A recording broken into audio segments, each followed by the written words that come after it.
This is the Uplogix terminal login to the Uplogix appliance. This applet is presented from the web interface. We click on the CLI button from the web interface and we get this login prompt. Auto-populates the user ID,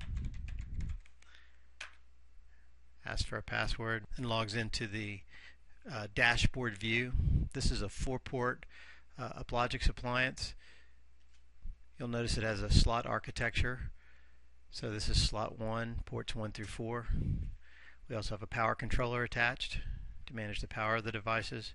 We have an embedded modem, and then the Uplogix appliance has a host name. Over to the host name column, we see these are networking devices on port 1 through 3 and a server on port 4. We see the host names are populated from collecting information from the devices directly.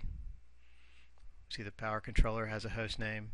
We move over to the status column and we see that all of our devices are reading an OK status.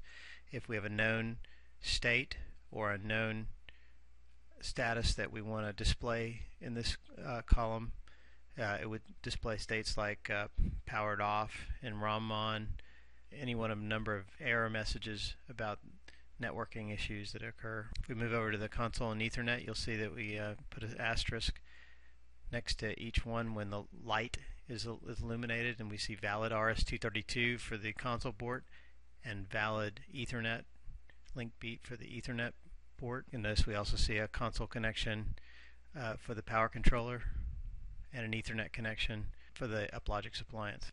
Moving over to the uptime section, we're collecting uptime from the devices and resyncing every 5 minutes, so this is about 5 minutes delayed.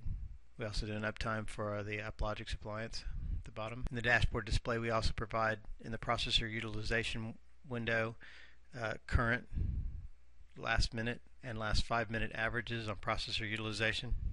We do that for the networking components and for the server component there on port 4. We also show the amperage draw through the power controller currently, so you know the accumulated total of all of these devices, and then the processor utilization of the Uplogix appliance. In the alarm screen, we see at a glance when the last time we saw an alarm on any one of the systems. Since the last reboot, we haven't seen any alarm from 3 of the devices. It's been 1 day, 19 hours from the device on port 2, and the modem has been having a problem, and the last alarm was 11 seconds ago, which is likely what's generating alarms right now.